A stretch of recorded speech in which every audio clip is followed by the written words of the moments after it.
Good morning, Lucy. Is now a good time to talk? Hey, Betty. Good morning. Sure thing. What's up? It's about Frank. Has he been busy lately or something? I wouldn't say so. He's home from work at the same time as always. Is he tired then? Not really. He just seems like his same old self to me. Why do you ask? Lucy, you are keeping my son satisfied by fulfilling your womanly duties to him, aren't you? You know, in the bedroom. Well, we do sleep in the same bed. In that case, why haven't you given me any grandchildren yet? You've been married for an entire year already. What are you waiting for, the second coming of Christ? Wait, you're not infertile, are you? Listen, Betty, I know you're my mom-in-law, but this is ultimately mine and Frank's decision. It's not that we don't want kids one day, but we're going at our own pace, and we'll get there when we're ready. We'd really like it if you could be a little more patient. I've been doing nothing but being patient with you. My cousin Nora got married after you two, but she already gave birth to twins. And you know Graham from across the street? His daughter gave birth last week. Why does everyone seem to be having babies except you and my son? I'm the only one in my friend group without any grandkids, and the embarrassment is killing me. I guess we just haven't been blessed with any yet. You'll never be blessed if you don't do the deed. Goodness me, Lucy, didn't you learn how this works in school? Do I seriously have to spell it out? I wait, and I wait, and I wait, but the news never comes. And I hate to have to bring this up, but I feel I have no choice. You've been getting fatter and fatter ever since you and my son got married. Don't you think your blubbery rolls might have something to do with him not wanting to go near you anymore? This is a very delicate issue. And I understand how you feel, Betty. Really, I do. We are thinking about it, we just haven't made our minds up yet. We'd really appreciate if you could give us some more time.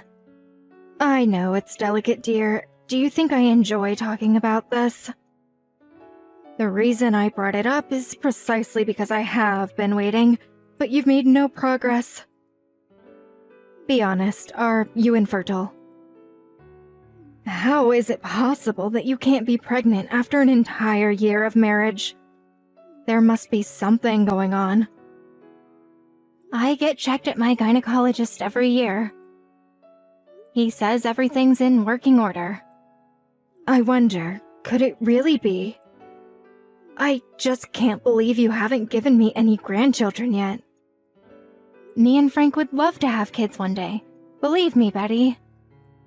It's something we've always talked about. But it's also not a decision to be taken lightly. So with all due respect, please understand that and let us decide at our own pace. Would it really kill you to say, "Okay, we'll do our best"? You can see how worried I am. Put an old dear's mind at rest, why don't ya? Of course we plan on doing our best. Plan on? Pfft. Don't forget your position in this family, young lady. You're a stay-at-home housewife. I work part-time. What as? A part-time stay-at-home housewife? I can't think of a better way to describe you, actually. How is it that you hardly ever have to work, and yet you still can't even fulfill your basic responsibilities as a woman? Back in my day, women got divorced on the spot if they showed any resistance to being a mother. The world's gone to the dogs, I tell ya. It's time you knew your place, young lady. Understood. Don't worry, I'll be passing the message on to my son. I'll have you eating for two before you know what's hit you. What's a baker without any buns in the oven? Get to work. Hey, Betty. The peaches just arrived. Thanks a bunch. I'm glad to hear they made it safely. I went out of my way to have them sent over from the most respected peach farmer in America. They cost more than $10 each. Wow, these are some luxurious peaches. I didn't even know they got that expensive. We're really grateful. Thank you. Frank loves peaches. He'll be over the moon when he sees them. Make sure you eat your fill, too. I'm looking forward to hearing all about what you think of them. Betty, I'm really sorry, but I'm allergic to peaches. Always have been. I can't eat these. Uh-huh. Really? I didn't know that. Yep, but that doesn't mean I'm any less grateful. It really means a lot that you went out of your way to send us something so special. Frank can have my half, and I just know he's gonna love them. But they really are the most exquisite peaches you'll ever have the privilege of eating. Would it really hurt you to try one? Go on, just take a teeny-weeny little bite. Sorry, but I really can't. My allergy is pretty severe. Even just one bite would have me break out in rashes all over my body. Don't be silly, that's probably only from eating cheap, low-quality peaches. There's no way you've eaten anything this high quality before. Luxury could never be bad for you. Go on, just take a little bite. Anyway, even if you did have a reaction, what's the harm in a little rash? I bet you've never collapsed or gone into shock, have you? Well, I've never had anything that extreme, but aside from the hive-like rashes that break out all over my body, I also get super itchy. I haven't had an outbreak since I was a kid, but they're so uncomfortable. I remember the feeling like it was yesterday. Oh, stop being such a drama queen, you'll be fine. You're missing out on the chance of a lifetime if you don't try one. They're the sweetest, most succulent, most exquisite peaches you'll ever sink your teeth into. You absolutely have to try them. I appreciate the sentiment, but I'm sorry, I just can't. The thought alone scares me. I'm gonna have to pass. I see how it is. It's very clear how much I want you to try one, but you're dead set on refusing me, aren't you? To think you won't even take a little bite. You know, Lucy, it's considered good manners to eat things given to you by your superiors, even if they're things you don't like. They say your boss came into work with some cakes she made. I bet you'd eat one even if you didn't really like the look of them out of politeness, wouldn't you? Which only makes your refusal of my supreme kindness and boundless generosity even more despicable. I am your mother-in-law, young lady. This isn't about me not liking peaches. It's about me being severely allergic and coming out in whole body rashes when I eat them. That said, no, I wouldn't. I'm not gonna eat something I don't want to eat just because the person who gave me it happens to be above me on the social ladder, professionally or otherwise. You have an answer for everything, don't you? You think you're so clever. Is defying me a hobby of yours? Are you going out of your way to annoy me as much as possible? No, I'm really not. Oh, and that's not all. I have a bone to pick with you, young lady. My son told me off for what I said to you about getting pregnant. He told me I had no right to say any of that to you. I bet you were straight off filling his head with lies, painting me as some domineering authoritarian.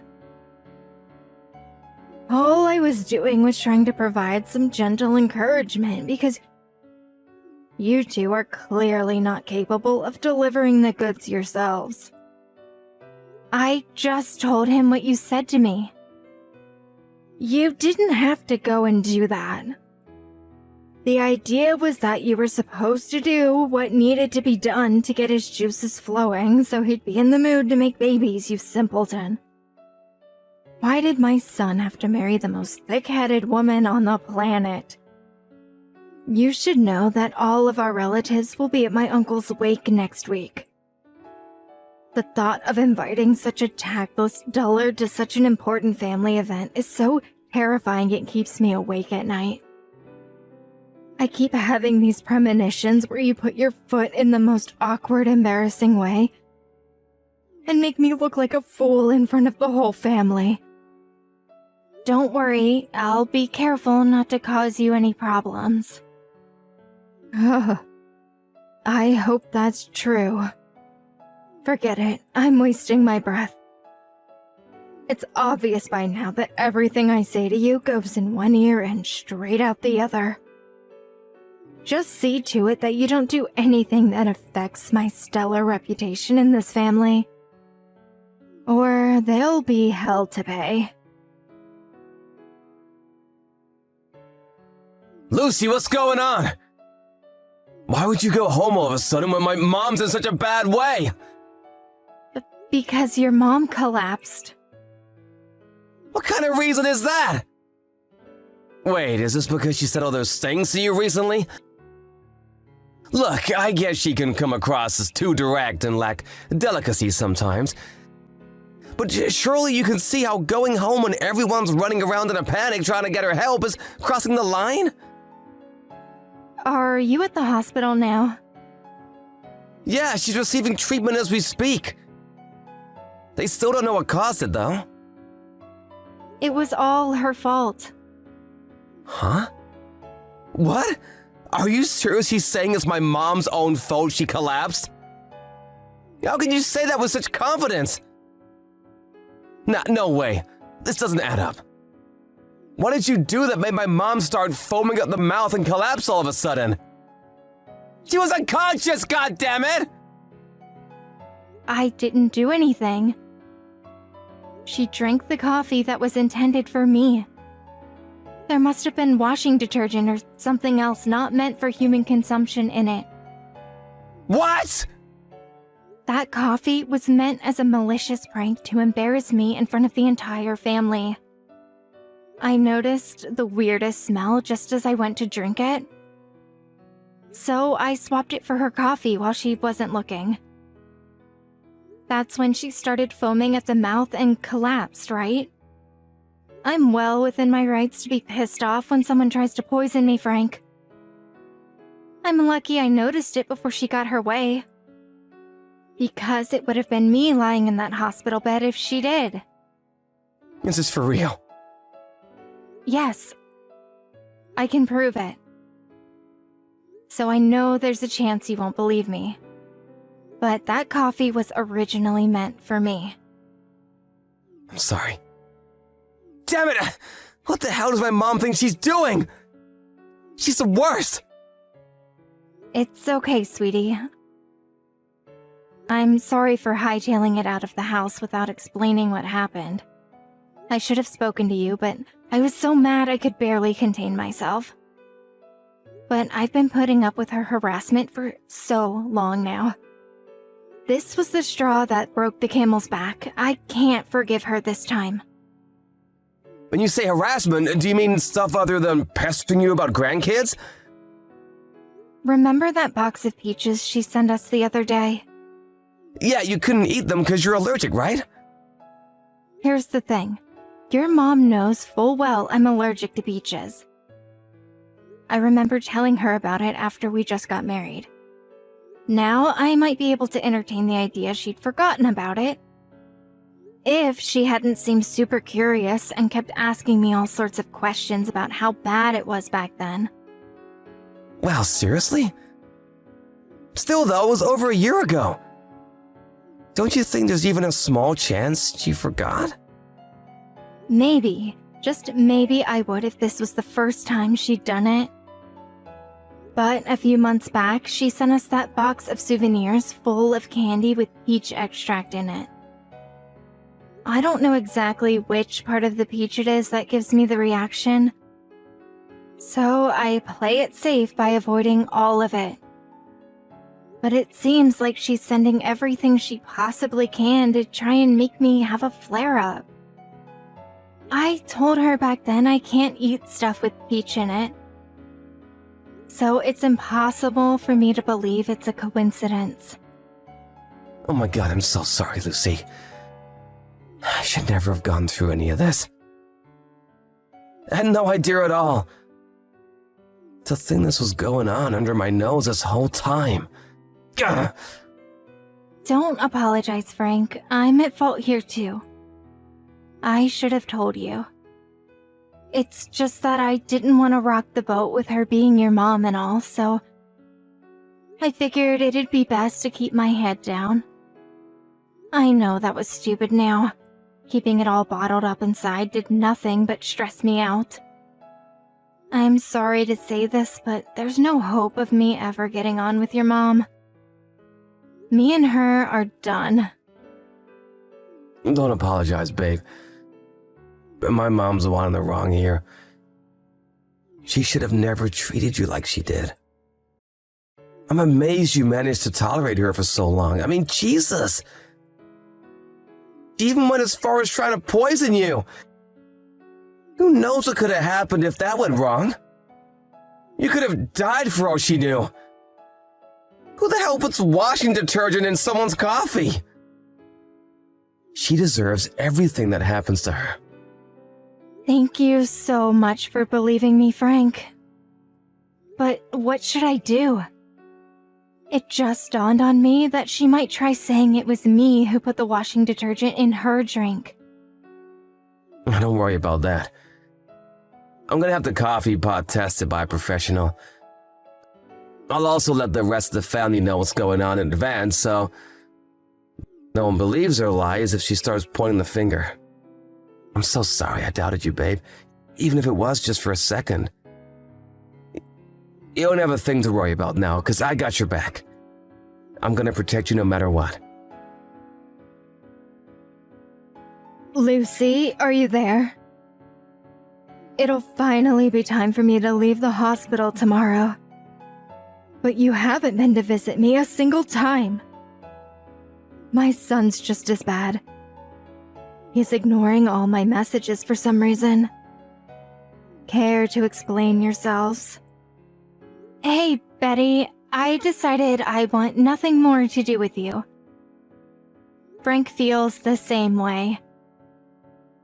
That's why I need you to refrain from messaging me like this from now on. Thanks. What are you talking about?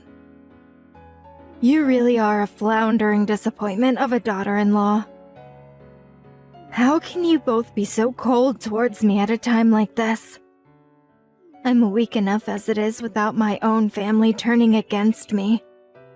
Where's my sympathy? Sympathy for what? It's your fault you collapsed in the first place.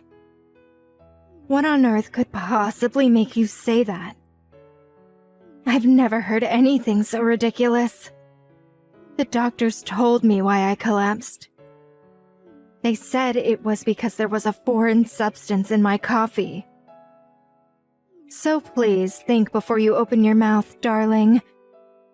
You'll only keep embarrassing yourself if you don't. I'll never be able to acknowledge you as my son's wife if you keep acting like such a moron. I tell you what, why don't you just do us all a favor and divorce him right now? Give it a break, Mom! Uh-huh. It's Frank. I'm with Lucy. I saw all your messages. Frank, why haven't you been replying to me lately? I'm so lonely. You should be grateful I even brought your purse and your insurance card to the hospital. Frank, please. Why is Lucy always so cold towards me? This has been her attitude ever since you two got married. I think she might be infertile too. Don't you think it's time you started thinking seriously about your future, sweetie? You're still young. There's still time for you to find someone else. But I don't want anyone else. I made a lifetime vow to Lucy when we got married, and I'm sticking to it. Nothing you say will change that. Good grief. Why won't you use some sense, boy? Where's the sense? Go on, I'm listening. Where's the sense in trying to poison my wife with washing detergent? Excuse me?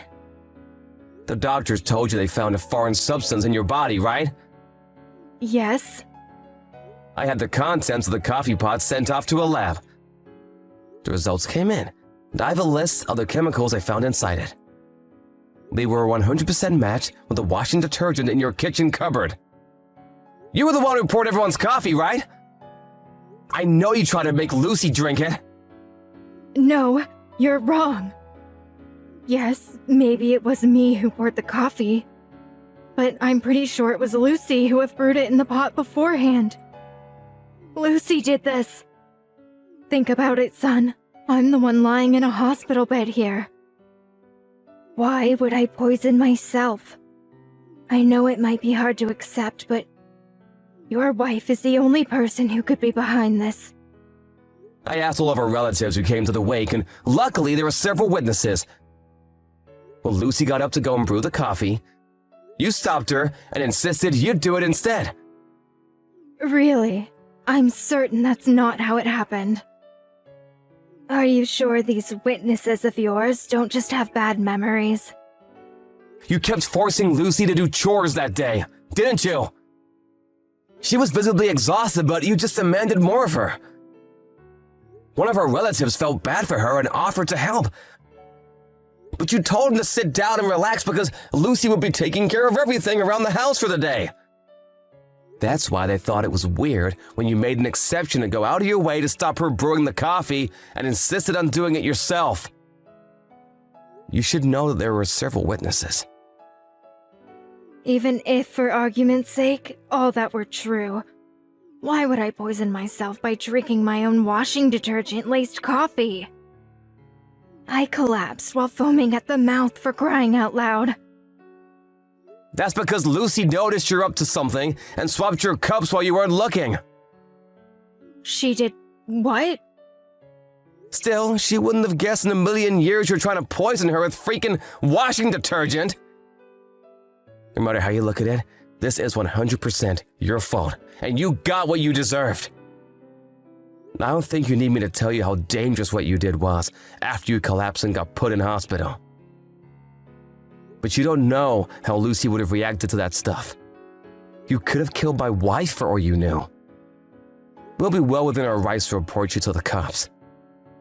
Frank, please hold on a second. Hear me out, okay? I only wanted to give her a little fright, that was all. You finally admitted then. I'm sorry. That's not me you should be apologizing to. Besides, no amount of apologizing will take back what you did. We'll never forgive you for as long as we live. Please, darling, I said I'm sorry. I never thought it would turn into such a big drama. What else was I supposed to do? That girl never listens to a word I say. I was just trying to instill some discipline in her is all. Just be quiet.